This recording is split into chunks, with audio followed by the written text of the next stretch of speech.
भ्रष्टाचार में लिप्त पाया जाएगा तो वह अनुशासनहीनता के दायरे में आएगा, उसके विरुद्ध सख्त कार्रवाई होगी।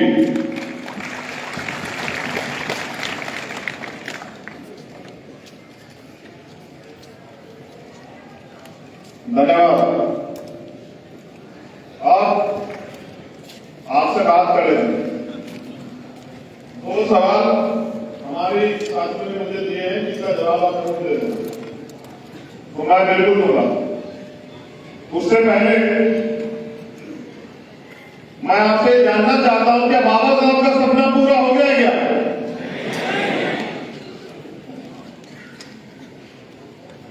तो बाबा साहब का सपना पूरा करने के लिए आप लोग क्या कर रहे हैं?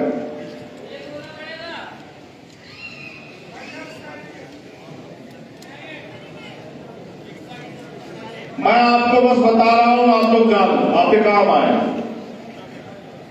आगे बढ़ने का मौका देगा आपको ये। मैं अपनी बात की शुरुआत बाबा साहब अम्बेडकर के एक संदेश से करना चाहता हूं और वो संदेश आगरा की पवित्र धरती पे 18 मार्च 1956 को बाबा साहब अम्बेडकर ने दिया। उन्होंने कहा कि मैं बड़ी कठिन परिस्थितियों में तमाम तरह के अन्याय, आरोप, अत्याचार, अपमान को सहकर इस कारवा को यहां तक लेके आ पाया हूं। अगर आप इसको आगे नहीं बढ़ा सकते तो इसको पीछे मत जाने देना। उन्होंने ये भी कहा कि मुझे मेरे पढ़े लिखे लोगों ने धोखा दिया। उन्होंने उसके बाद जो कहा वो बहुत महत्वपूर्ण है और उन्होंने कहा कि अब मैं बूढ़ा हो चुका हूं, परेशान रहता हूं, मुझे नींद नहीं आती, मैं अपने जब चारों ओर देखता हूं तो मुझे एक भी नौजवान नहीं दिखाई देता जो इस तंबू का बंबू बनके इस आंदोलन को आगे ले जा सके। ये बात बाबा साहब अम्बेडकर 56 में कह रहे हैं। कब कह रहे हैं? 56 में। और किनके बीच में कह रहे हैं? ये बात बाबा साहब अपने अनुयायियों को भी कह रहे हैं जो उनके साथ काम कर रहे हैं। ये सिर्फ समाज को नहीं कह रहे हैं, ये बात बाबा साहब अम्बेडकर अपने अनुयायियों, अपने सहयोगियों को भी कह रहे हैं। वो उनको भी आईना दिखा रहे हैं कि आज मुझे मेरे चारों ओर कोई एक भी नौजवान ऐसा दिखाई नहीं देता जो इस आंदोलन रूपी तंबू का बंबू बनके इस आंदोलन को आगे बढ़ा सके। यानी कि जो साथी उस समय काम कर रहे थे बाबा साहब के साथ, बाबा साहब उन पर भी भरोसा नहीं कर पा रहे थे कि इसको आगे बढ़ा देंगे। वो कहते अगर कोई ऐसा नौजवान खड़ा हो जाए और इस आंदोलन को आगे बढ़ाए तो मैं भी चैन से मर सकूं। वो इस देश के नौजवानों से आह्वान करते हैं कि उठो, जागो। अपने लिए तो पशु पक्षी भी जी रहे हैं, श्रेष्ठ जीवन जीना है तो समाज के लिए जियो। आज भी नारी वही तो कर रही है। आज अगर पूरे देश में क्या अन्याय होगा तो पुलिस से पहले किसको आम आदमी याद करता है बताओ? भीम आर्मी को। और जिसकी पुलिस से भी उम्मीदें खत्म हो जाए वो किससे उम्मीद करता है? जिसकी सरकार से भी उम्मीद खत्म हो जाए वो किसके संघर्ष से उम्मीद करता है? और ये मेरी ताकत नहीं, ये मंच की ताकत नहीं, ये ताकत है उस कोने में वहां सामने गहरे कार्यकर्ता की जो न दिन देखता, न रात देखता, न सुबह देखता, न शाम देखता,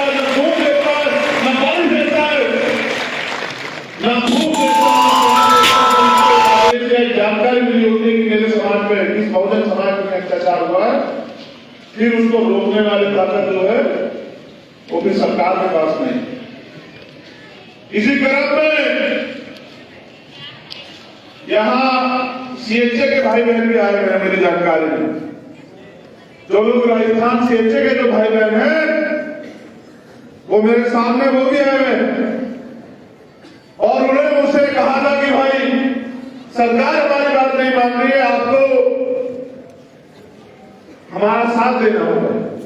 मैंने उनसे वादा किया था कि हमारा अधिवेशन खत्म हो जाने दो, इस राजस्थान सरकार की भी अगर ठीक करने का काम नहीं मार्ग के लोग करेंगे।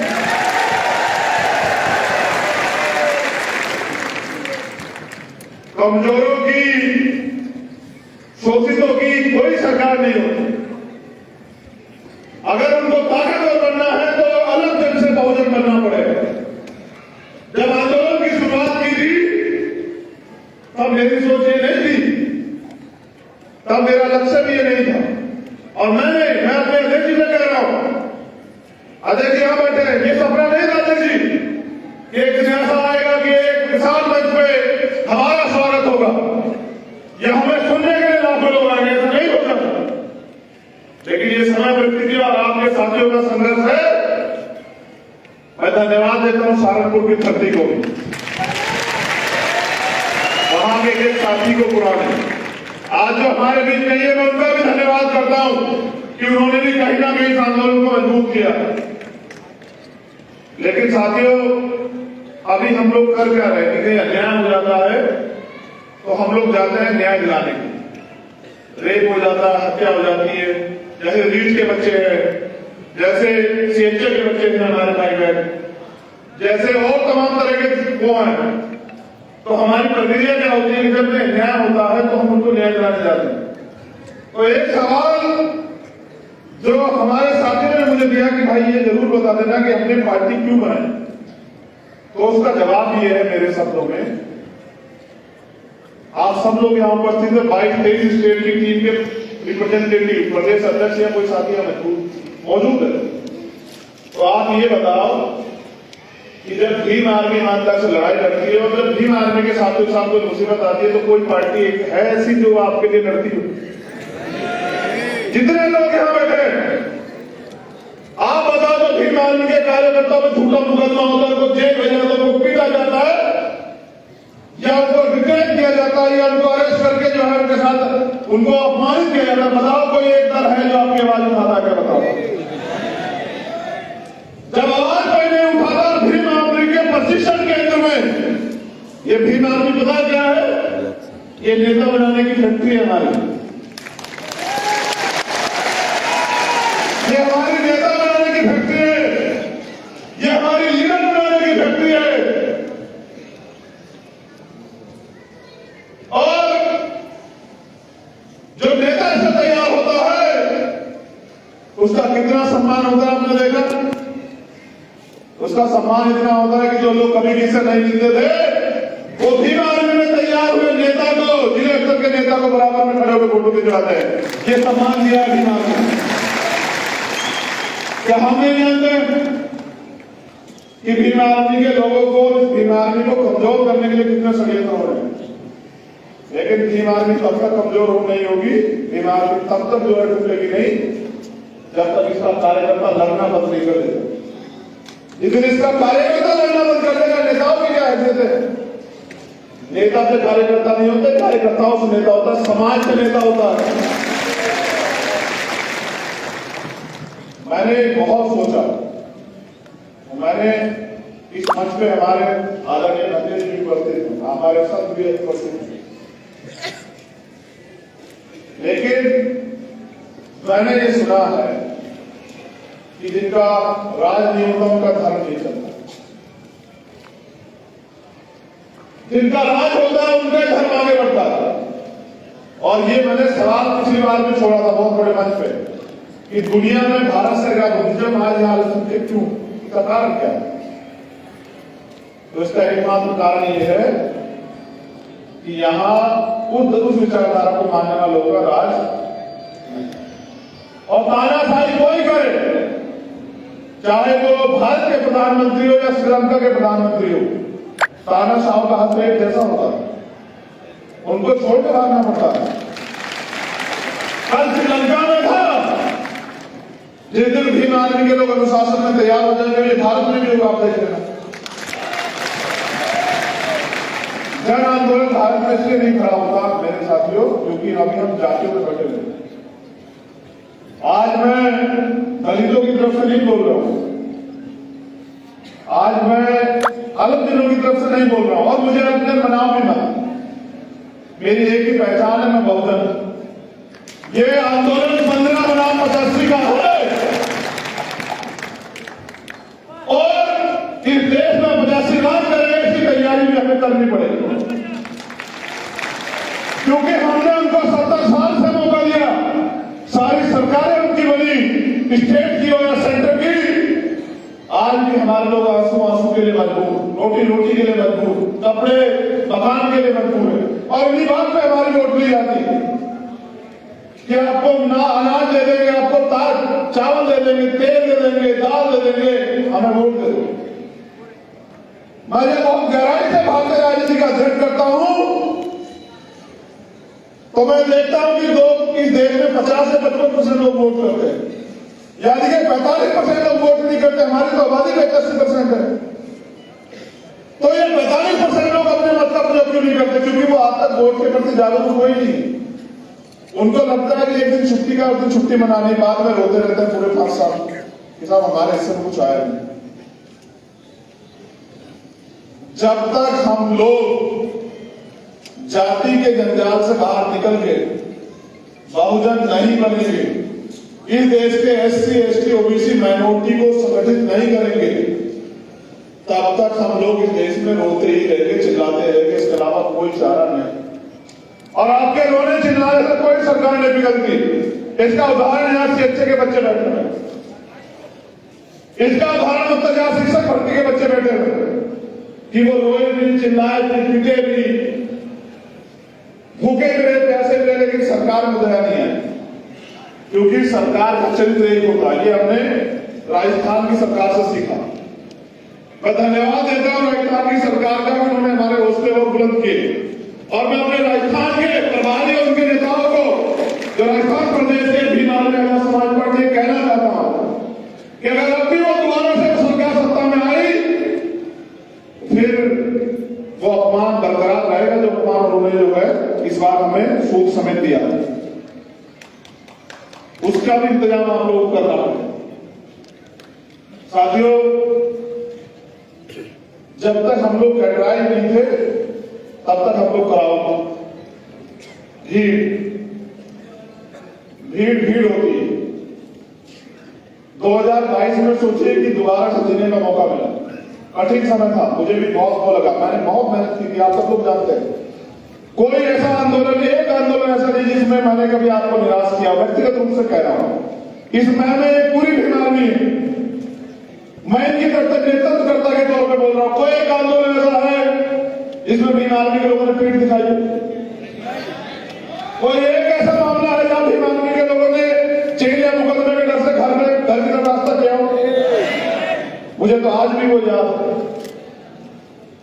जब 5 मई का हादसा हुआ, फिर 9 मई का जो पूरी घटनाक्रम हुई, फिर उसके बाद 16 महीने एक दिन ये सोच के काटा जेल में, मैंने, मेरे भाइयों ने, भाई विनय दत्त सिंह जी, कमल भाई, मंजीत भाई और सारे साथी, ये सोच के काटा कि अगर मौका मिलेगा तो ये अन्याय किसी और के साथ ना हो, इसकी तैयारी हम लोग करेंगे।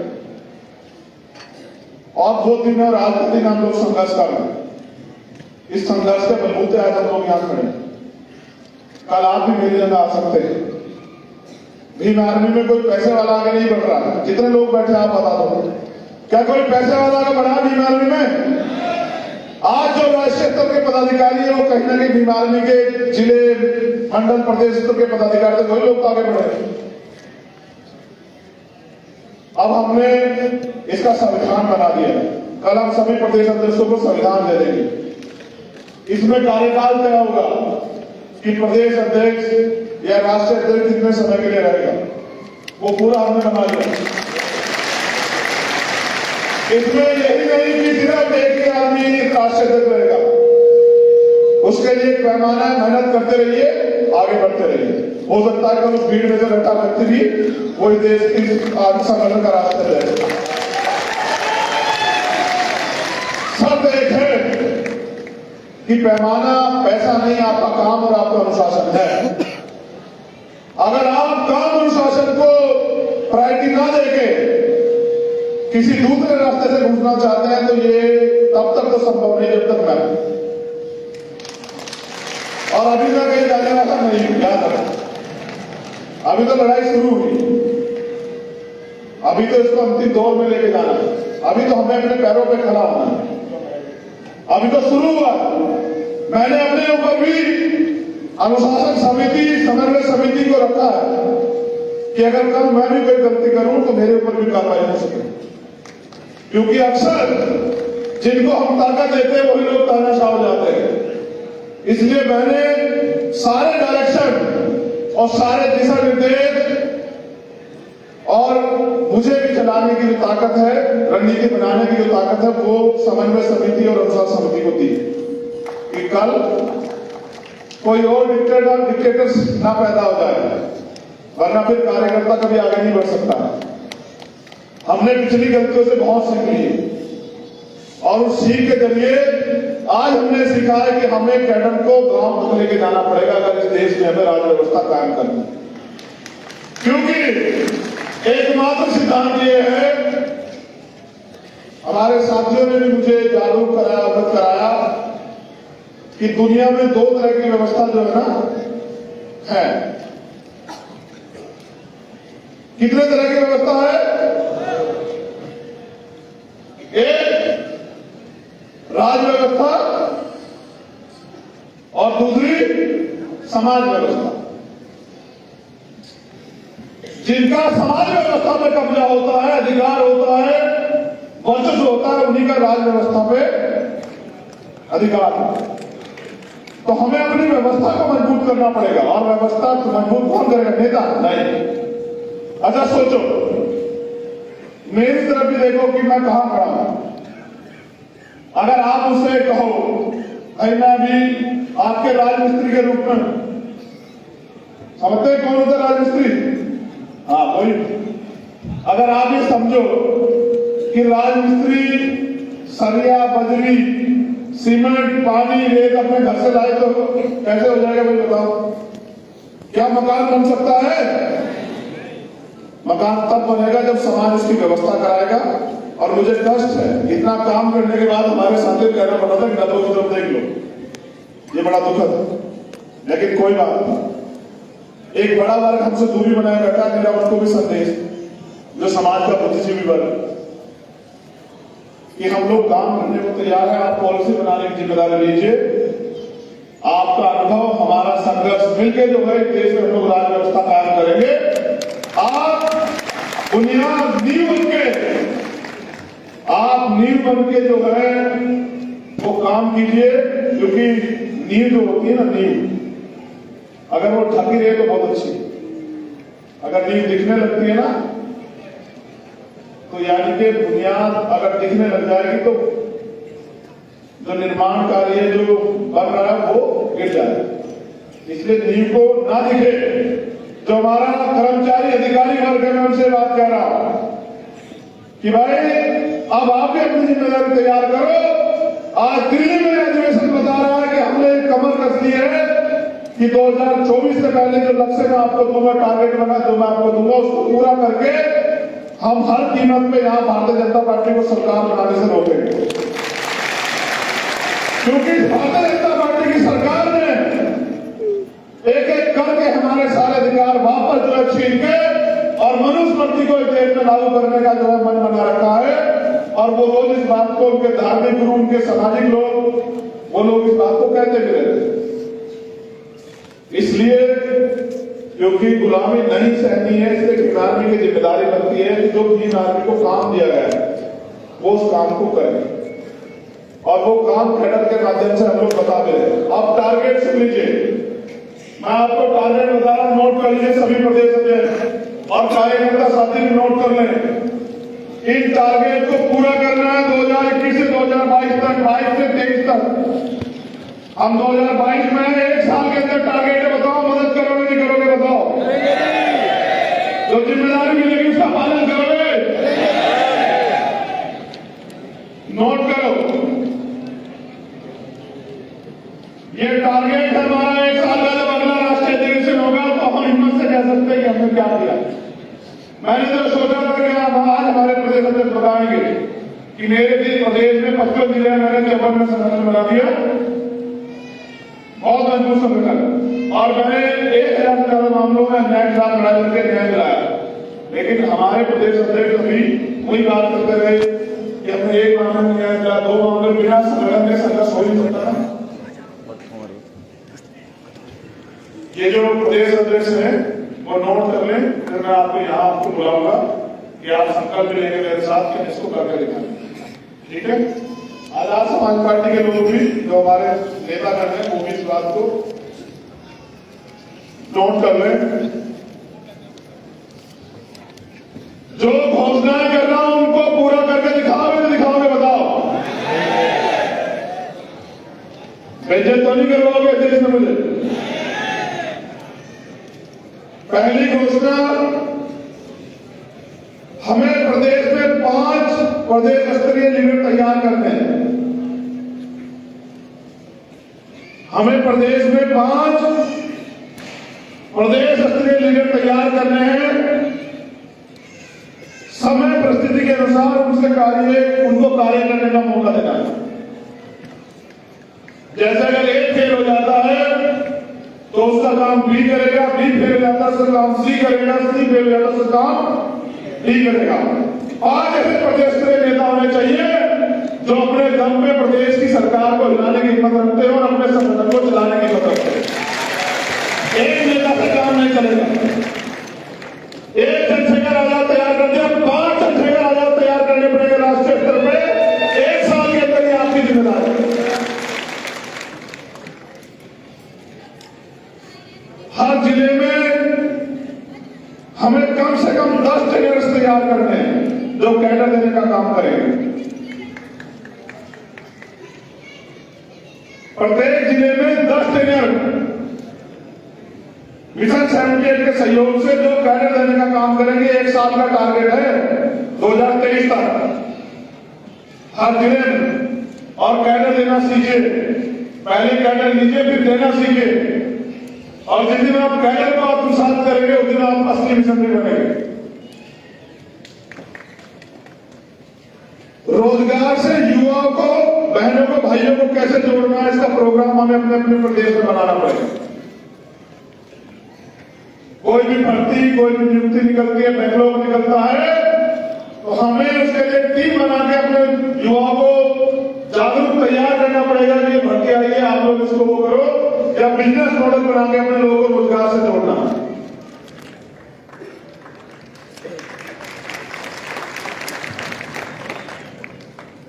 हमें दिल्ली में राष्ट्रीय कार्यालय और प्रदेशों में प्रदेश कार्यालय से 1 साल के अंदर तैयार करने हैं। ये आप सब लोगों की जिम्मेदारी है, मेरी नहीं, आप सब लोगों की जिम्मेदारी है। एक राष्ट्रीय स्तर का कार्यालय और हर प्रदेश में प्रदेश कार्यालय जहां से पूरे प्रदेश के लोगों को संदेश जाए। ये सारी चीजें तैयार करने की जिम्मेदारी आप लोगों की है। एक सबसे महत्वपूर्ण आंदोलन जो मैंने उड़ीसा से सीखा, मैं उड़ीसा की टीम को धन्यवाद देता हूं। हमें सभी प्रदेशों में टारगेट बना के जमीन का आंदोलन चलाना है। आप हमें नोट कर रहे हैं,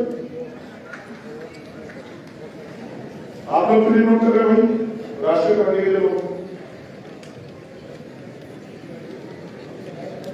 आप यही लापरवाही कर रहे हैं।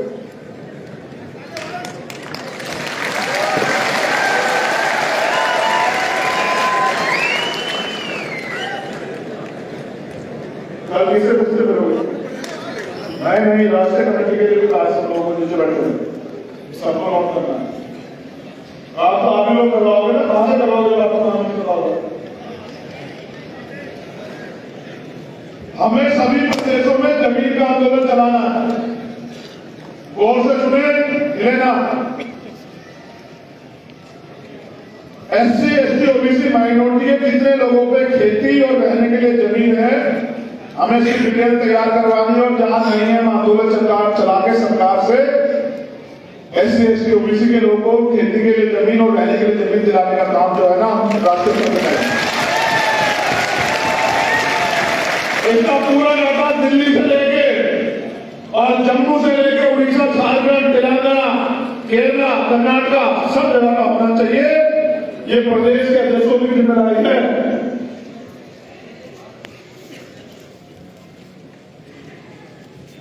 अब एक दिन जिनका धन्यवाद लगेगा, मुझे मौका था कि जब वो मेरा नंबर आया तब उनका धन्यवाद होगा। मैं अपनी बहुजन मीडिया का भी धन्यवाद देता हूं।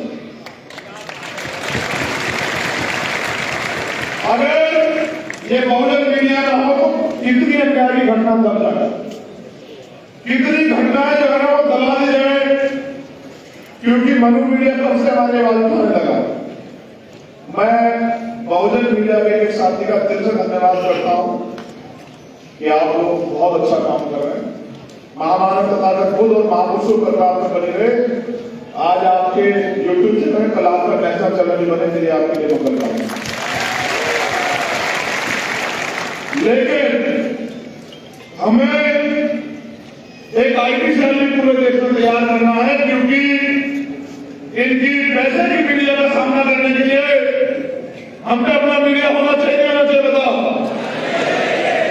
बहुजन मीडिया के साथी काम करते हैं, लेकिन आपको अपना बनाना पड़ेगा, नहीं बनाना पड़ेगा कि मेरे द्वारा या राष्ट्रीय कमेटी या किसी भी प्रदेश कमेटी द्वारा निर्देश कुछ घंटों में आप तक पहुंचा, बनाना पड़ेगा, नहीं बनाना पड़ेगा।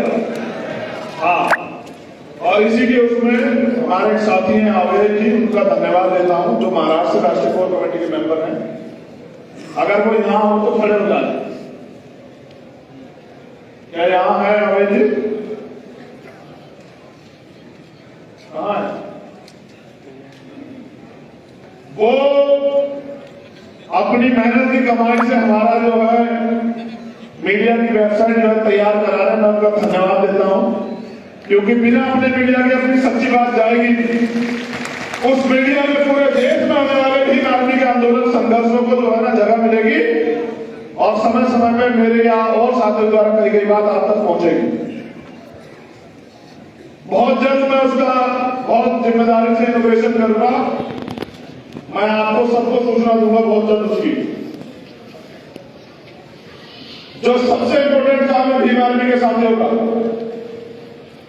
हमें सभी प्रदेशों में युद्ध स्तर पर संकल्प लेकर 1 लाख पाठशालाएं 1 साल के अंदर खोलनी।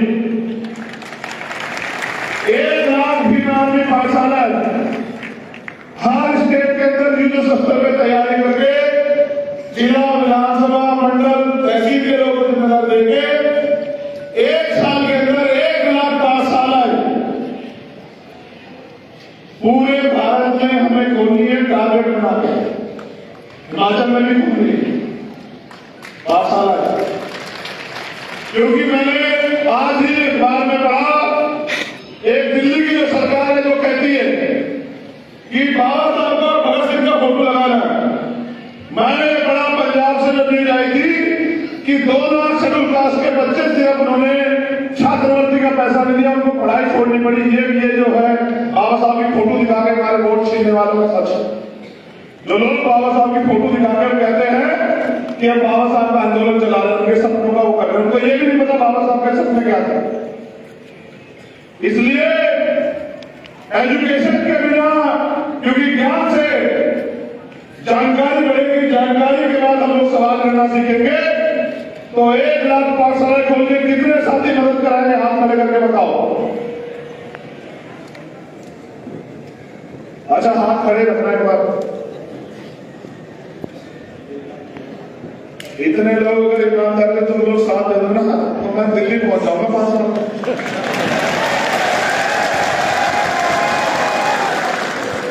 अगर इतने लोग ईमानदारी से तैयार होकर काम करें। आगे सुनो, हमें भीम आर्मी स्टूडेंट फेडरेशन को सभी कॉलेज और यूनिवर्सिटी तक पहुंचाना है अपने अपने प्रदेश में। ये भीम आर्मी आजाद समाज पार्टी के साथियों की जिम्मेदारी है कि भीम आर्मी स्टूडेंट फेडरेशन क्योंकि कॉलेज विश्वविद्यालय में लोग घुस नहीं पाते, क्योंकि वो कहते हैं हमारा इंटरनल मामला है। और सबसे ज्यादा शोषण जिसका गवाह दिल्ली में है प्रोफेसर रतनलाल जी, और जिसकी गवाह लखनऊ में है प्रोफेसर रविकांत जी, जो अपमान उन्होंने सहा वो इसीलिए सहा क्योंकि वहां भीम आर्मी स्टूडेंट फेडरेशन नहीं।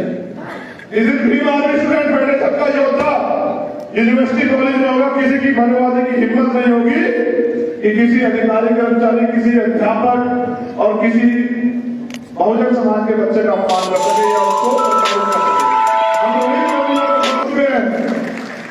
हम अभी भी कई रोजों में लोग होने कगार में हमें इसे बंद करना पड़ेगा। उसका तरीका है भीम आर्मी स्टूडेंट फेडरेशन हर कॉलेज और यूनिवर्सिटी तक पहुंचे। ये आप सबकी जिम्मेदारी है। एक महत्वपूर्ण काम मिशन